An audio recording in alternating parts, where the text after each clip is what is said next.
2 दशक से कर रहा हूँ। इसलिए संभव है कि मेरे पास ऐसा कुछ अनुभव, कुछ जानकारी है जिसे आपके साथ बांटने में मुझे अच्छा लगेगा। मेरा नाम विजेंद्र सिंह चौहान है और मैं दिल्ली विश्वविद्यालय के जाकिर हुसैन दिल्ली कॉलेज में हिंदी का एसोसिएट प्रोफेसर हूँ। मेरा जन्म दिल्ली की अनधिकृत कही जाने वाली एक बस्ती भजनपुरा में हुआ। मैंने अपनी शुरुआती शिक्षा एमसीडी के स्कूल से, फिर दिल्ली सरकार के स्कूल से और उसके बाद दिल्ली विश्वविद्यालय के जाहिर है कि सरकारी कॉलेज से पूरी की। ये ग्रेजुएशन मैंने 1993 में किया। उसके बाद पोस्ट ग्रेजुएशन, एमफिल, पीएचडी ये सब करने के बाद मैं दिल्ली विश्वविद्यालय के इसी कॉलेज, जिसका मैं कभी छात्र हुआ करता था, इसी कॉलेज में पढ़ाना मैंने शुरू किया और अब मैं वहाँ एसोसिएट प्रोफेसर हूँ। आज हम जिस विषय पर बात करने वाले हैं वह है यूपीएससी का इंटरव्यू। आप सभी जानते हैं कि यूपीएससी की जो सिविल सेवा की परीक्षा है उसके कई चरण होते हैं। प्रारंभिक चरण है जिसे प्रारंभिक परीक्षा प्रीलिम्स कहते हैं। उसके बाद मेंस की परीक्षा होती है और मेंस की परीक्षा में जो थोड़े से लोग उत्तीर्ण होते हैं उन्हें मौका मिलता है यूपीएससी के इस बोर्ड के सामने आने का। यूपीएससी का यह बोर्ड आपके व्यक्तित्व का मूल्यांकन करता है। आप में से बहुत सारे लोग होंगे जो देश के अलग अलग शहरों में बैठे होंगे, दिल्ली जैसे महानगर में नहीं होंगे। उन लोगों के मन में अक्सर ये भ्रांति होती है कि शायद यह परीक्षा और ये पर्सनालिटी टेस्ट, ये इंटरव्यू केवल महानगर के लोगों के मतलब की चीज़ है। हमें अक्सर ऐसे परीक्षार्थियों से, ऐसे कैंडिडेट से मिलने का मौका मिलता है जिन्हें इसे लेकर अक्सर भ्रम होता है। तो मैं आज इस बात का फ़ायदा उठाऊंगा कि मैं आपके बीच हूँ, कि मैं बता सकूं कि दरअसल ये पर्सनालिटी टेस्ट है क्या, कैसे यूपीएससी जांचता है आपके व्यक्तित्व को कि आप एक IAS, IPS, Indian foreign service, revenue service जैसी इंपॉर्टेंट सर्विसेज के लायक है भी या नहीं। और यदि आप ये परीक्षा पास करने का मन बनाए हुए हैं तो कैसे आप इस इंटरव्यू टेस्ट को पास करेंगे, क्या तरीका अपनाने की कोशिश करेंगे। हालांकि सबसे पहले तो यूपीएससी स्वयं ही बता देता है। अगर आप यूपीएससी के नोटिफिकेशन को देखें, हर साल यूपीएससी अपनी परीक्षा में नोटिफिकेशन जारी करता है और उस नोटिफिकेशन में साक्षात्कार में क्या जांचा जाएगा इसकी भी घोषणा करता है। यह घोषणा क्या है? पहला वाक्य तो साफ साफ ये बताता है कि यह एक व्यक्तित्व परीक्षण है या कोई इंटेरोगेशन नहीं है। जिसका क्या मतलब है?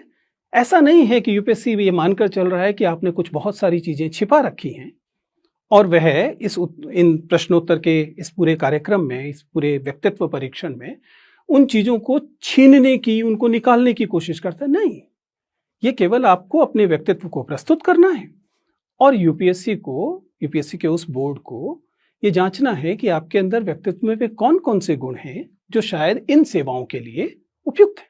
तो जैसा मैंने कहा, सबसे पहले तो नोटिफिकेशन साफ साफ कहता है कि यह व्यक्तित्व परीक्षण जांचने की कोशिश करता है कि आप में इंटेग्रिटी, ईमानदारी, बौद्धिक ईमानदारी और नैतिक ईमानदारी है या नहीं है।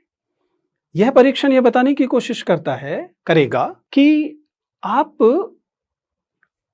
तार्किकता से भरे हुए हैं कि नहीं, आप संवेदनशीलता से भरे हुए हैं कि नहीं। अब जरा दोबारा से सोचिए, बांदा में बैठे हुए लोग, पटना में बैठे हुए लोग, भोपाल में बैठे हुए लोग, एटा में बैठे हुए लोग, क्या उनमें इंटेग्रिटी, ईमानदारी, आत्मसातीकरण करने की क्षमता दिल्ली के लोगों से कम होगी, मुंबई के लोगों से कम होगी, पुणे के लोगों से कम होगी? नहीं। अतः ऐसा नहीं है कि व्यक्तित्व परीक्षण में छोटे शहरों से आने वाले लोग, व्यक्तित्व परीक्षण में महानगर के बड़े बड़े विश्वविद्यालयों से न पढ़े हुए लोग अच्छा नहीं कर सकते। हमारा बार बार अनुभव ये रहा है कि वे विद्यार्थी जो ऐसी जगहों से मुख्य परीक्षा पास कर पाते हैं, वे इंटरव्यूज में, साक्षात्कार में अक्सर बहुत अच्छा प्रदर्शन करते हैं। और इसकी वजह यह नहीं है कि कोई यूपीएससी उनको खैरात में, चैरिटी में अधिक अंक दे देता है। सच्चाई ये है कि इन जगहों पर रहने के अनुभव आपके व्यक्तित्व में ये वाले गुण डाल देते हैं।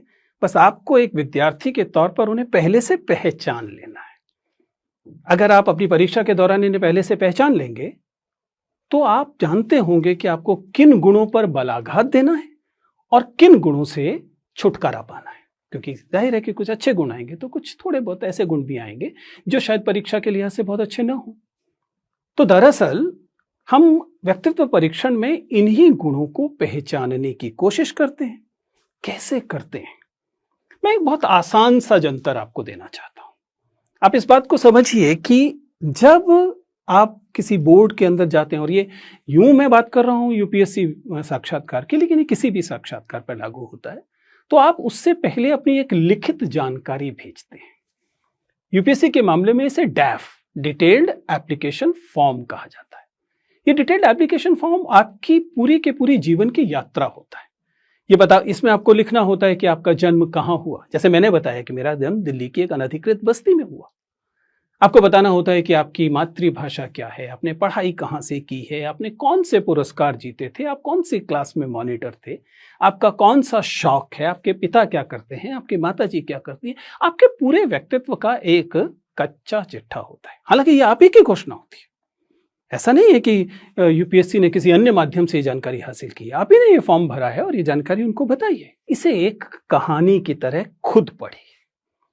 अपना खुद का एक डिटेल्ड एप्लीकेशन फॉर्म बनाइए कागज पर, और फिर देखिए कि उस कहानी में आप जो मुख्य पात्र हैं, हीरो हैं, उसके व्यक्तित्व के कौन से हिस्से उभर कर आ रहे हैं, और उन उभर के आए हुए जो हिस्से हैं वही आपके जीवन के वे मोड़ हैं जिन्हें हम बोर्ड में बैठकर या यूपीएससी का बोर्ड पहचानता है, और उसके आधार पर यह अनुमान लगाता है कि आपका व्यक्तित्व कैसा है।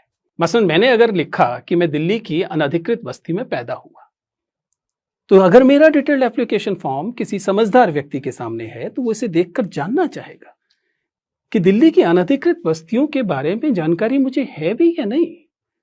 दिल्ली की अनधिकृत बस्तियों में सीवेज डिस्पोजल कैसे होता है। ये सवाल आपको अगर मान लीजिए यूपीएससी के बोर्ड में पूछा